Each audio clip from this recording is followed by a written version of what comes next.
అంటే స్వామి దర్శనానికి వచ్చినప్పుడు మన రూపాలను చూడడు, రామనామాలను చూడడు. మనలో దాగి ఉన్న ఆ దివ్యత్వాన్నే స్వామి సందర్శిస్తాడు. అదే ఆయనకు కనిపిస్తుంది. అందుకోసమే ఆయన తరతమ భేదం లేకుండా, జాతి మత కుల భేదం లేకుండా, వర్గవర్ణాలతో భేదం లేకుండా, ఆర్థిక అసమానతలతో భేదం లేకుండా ఆయన చూసేదే ఆత్మతత్వాన్ని. కాబట్టి ఆయన మనల్ని సచ్చిదానంద స్వరూపులనే భావిస్తూ ఉన్నాడు. అదే తాను చెప్తున్నాడు, తను సచ్చిదానంద స్వరూపుడే, మనం కూడా సచ్చిదానంద స్వరూపుడే స్వామి చెబుతూ, ఏను దైవంబు తద్భిన్నమేమి కాను, ఆఖండ పరబ్రహ్మమౌను నేను, వ్యథయు క్లేశము నన్ను సృజింపబోవు, సచ్చిదానందుడను భిన్నమేను కాదు, నిత్యతృప్తుడ ప్రీతినంచెరబోదు, ఉల్లమా పల్కు నీ ఓం తస్సతంచు అని చెప్తున్నాడు. కాబట్టి ఉండేదంతా సత్య పదార్థమే, సత్పదార్థమే. మనంతా కూడా తత్వమసి, అది ఐఆమ్ దట్ అనేటువంటిదే. సో మనం నేర్చుకోవాలి స్వామి చెప్తూ. కాకపోతే మనమంతా కూడా ఆనంద స్వరూపులే, సచ్చిదానంద స్వరూపులమే తెలిసినా కూడా మనలో ఏమవుతుందంటే ఈ సత్ ఈ రూపానికి, లేదా చిత్ ఈ రూపానికి, ఆనందం ఈ రూపానికి అటాచ్ కావడం చేత, ఈ రూపానికి బంధించబడ్డం చేత మనమందరూ కూడా ఈ రూపాన్నే ముఖ్యంగా భావిస్తూ, ఇదే చాలా పరమపదమైనటువంటిగా మనం భావిస్తూ ఆ రూపానికే మనం కట్టుబడి ఉంటున్నాము. అందువల్లనే మనం అనేక క్లేశాలకి గురవుతున్నాము.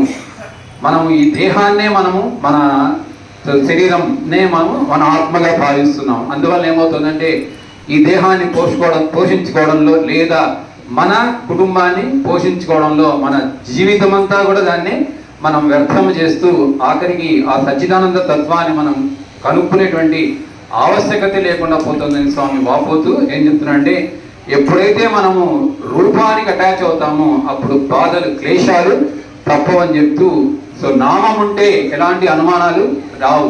ఎందుకంటే మనమంతా శ్రీరాముడిని దేవుడిగా భావిస్తున్నాం, శ్రీకృష్ణుడి దేవుడిగా భావిస్తున్నాం. మనం వాళ్ళెవరిని చూసింటే మనం భావించే వాళ్ళం కాదేమో. ఎందుకంటే ఎప్పుడైతే రూపానికి మనం అటాచ్ అవుతామో అప్పుడు నాలాగే ఉన్నాడు అనేటువంటి ఒక భావన రావడం చేత యువినేం దేవుడు అనేటువంటి ఒక తత్వం మనకు వస్తుంది. ఎప్పుడైతే మనం షిరిడి సాయి, సత్యసాయి దగ్గరకు వచ్చామో ఇక్కడ రూపాన్ని మనం చూస్తున్నాం, సాధారణ మానవుడిలాగా మనకైనా కనిపిస్తూ ఉంటే, అరే ఈయన ఏంటి దేవుడు, ఈయనలో ఏం దివ్యత్వం ఉంది అనేటువంటి ఒక చిన్న అనుమానం. కాబట్టి రూపానికి అటాచ్ అయితే మనకు తప్పనిసరిగా అనుమానాలు బయలుదేరుతాయని చెప్తూ, అందుకే రూపం కంటే కూడా నామమే చాలా గొప్పది. ఎందుకంటే నామానికి మనము రూపం అంటూ ఉండదు, నామంతో రూపం వస్తుంది కానీ రూపంతో నామం రాదని చెప్తూ స్వామి మనము ఈ నామానికి మనం ఎక్కువ ప్రాతిపదికిస్తే అది విశ్వాసానికి దారి తీస్తుంది. విశ్వాసం వచ్చినప్పుడు ఏమవుతుందంటే మనలో సాధారణంగా ఎక్స్పెక్టేషన్స్ వస్తాయి, అంచనా వస్తుంది. నాకు ఇలా జరగాలి, నాకు అలా జరగాలి అనేటువంటి ఒక అంచనాలు మనం వేసుకుంటాం. సో కాబట్టి ఎప్పుడు కూడా ఈ విశ్వాసం అనేది ఎప్పుడు సక్సెస్ఫుల్గా ఉంటుంది, ఎక్స్పెక్టేషన్ అనేది ఎప్పుడు కూడా ఫెయిల్యూర్గానే ఉంటుంది. సో ఎందుకంటే భగవంతుడి యొక్క మరి సంకల్పం, మన సంకల్పం ఒకటైనప్పుడు అది సక్సెస్ అవుతుంది. భగవంతుడి సంకల్పం, మన సంకల్పం వేరైనప్పుడు అది ఫెయిల్యూర్ అయ్యే అవకాశం ఉంటుంది అని చెప్తూ స్వామి మనకు ఒక ఉదంతాన్ని తెలియజేస్తున్నాడు. మనందరికీ తెలుసు, అరవింద్ బాలసుబ్రహ్మణ్యం అని రేడియో స్థాయిలో పనిచేసేవాడు. అతను 1998లో వెకేషన్ వచ్చినప్పుడు మామూలుగా పిల్లలందరూ ఊరెళ్తారు. ఊరెళ్ళి అక్కడ హాస్టల్లో కొంత స్ట్రిక్ట్ డిసిప్లిన్డ్ లైఫ్ ఉంటుంది. పొద్దున్న లేయాలా, ఓంకార సుప్రభాత ధ్యానం చేసుకోవాలా, ఇమీడియట్గా టిఫిన్కి వెళ్ళాలా, టిఫిన్ తిని మళ్ళా కాలేజీకి వెళ్ళాలి. ఇట్లా చాలా హైలీ ఎలా ఉంటుందంటే స్ట్రిక్ట్ వెకేషన్ మనకు రొటీన్గా ఉంటుంది. కానీ ఎప్పుడైతే ఇంటికి వెళ్తారో చాలా రిలాక్స్డ్గా ఉంటారు, చక్కగా టీవీ చూస్తారు, ఇంకేమైనా సినిమాలకు వెళ్తారు, అమ్మతో కావాల్సినవన్నీ చేయించుకొని తింటారు. సో ఆనందమైన జీవితం ఉంటుంది.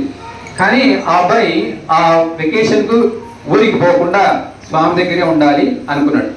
అని వెకేషన్ త్యాగం చేశాడు.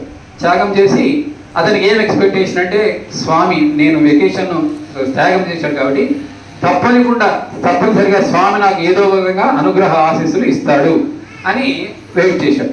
సో చక్కగా వెకేషన్ 2-3 రోజులు అయిపోయింది, నథింగ్ హ్యాపెండ్. తర్వాత బుక్కపట్నంలో ఒక ఐ క్యాంప్ జరిగితే ఆ ఐ క్యాంప్కు అటెండ్ అయ్యాడు 3 days.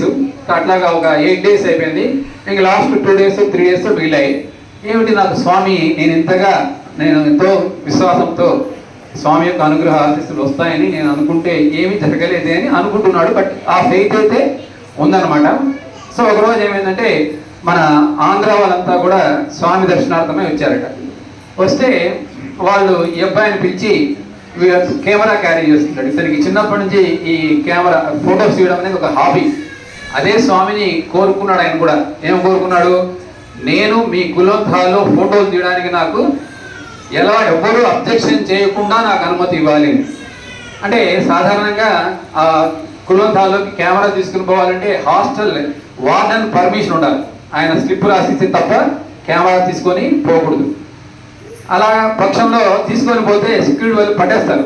పట్టి నువ్వు స్టూడెంట్గా ఎవడన్నా కానీ పక్కన పెట్టేస్తారు.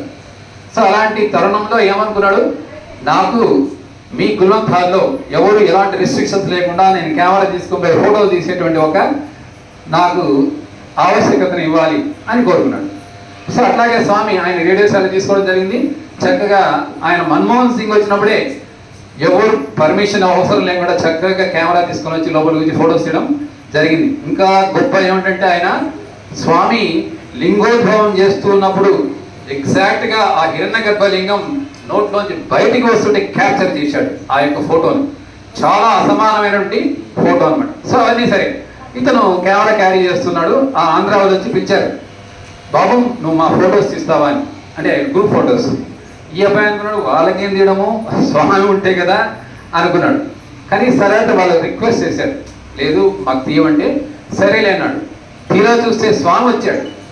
స్వామి వచ్చి ఫొటోస్ వాళ్ళతో పాటు తీసుకుంటాడు. చాలా ఆనందపడ్డాడు. స్వామికి నేను ఫొటోస్ తీస్తున్నా వీళ్ళతో కాదులే అని ఆనందపడ్డాడు. ఆనందపడిన తర్వాత స్వామి తర్వాత వచ్చి స్టూడెంట్ అన్నాడు. స్వామి అవును స్వామి అని చెప్తే లేడీస్ సైడ్ పో అన్నాడు. లేడీస్ సైడ్ పో అంటే అర్థం కాలే, నన్ను లేడీస్ సైడ్ పంపుతున్నా అండి. సరే తచ్చాడుకుంటూ వెళ్తున్నాడు. స్వామి పద లేడీస్ దగ్గర పద అని పంపించాడు. పంపిస్తే అక్కడ లేడీస్ ఉన్నారన్నమాట. వాళ్ళ గ్రూప్ ఫోటో తీయడానికి స్వామి ఆయన్ని అక్కడికి పంపించాడు. సరే వెళ్ళాడు. వెళ్ళిన తర్వాత ఫొటోస్ తీస్తుంటే వాళ్ళు 200 members ఉన్నారంట లేడీస్.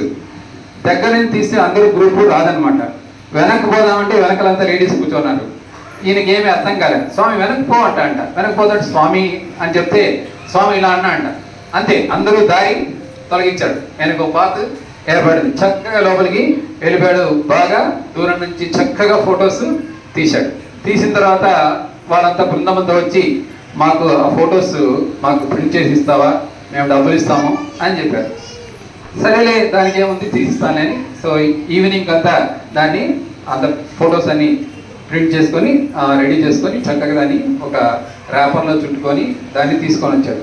తీసుకొని వాళ్ళకి ఇచ్చిపోతే నువ్వే ఇవ్వు స్వామికి అన్నారు. నువ్వే ఇవ్వు స్వామికి అని చెప్తే సరే మంచిదే అని అనుకున్నాడు. ఇప్పుడు ఏంటి, ఇప్పుడు నా దగ్గరికి కంపల్సరీగా స్వామి వచ్చి ఫొటోస్ తీసుకుంటాడని ఎక్స్పెక్టేషన్ వచ్చేసింది. అప్పుడు విశ్వాసము, స్వామి మాట్లాడాడు, అంతా అయింది. ఆయన చక్కగా అనుగ్రహ ఆశీస్సులు ఇచ్చాడు.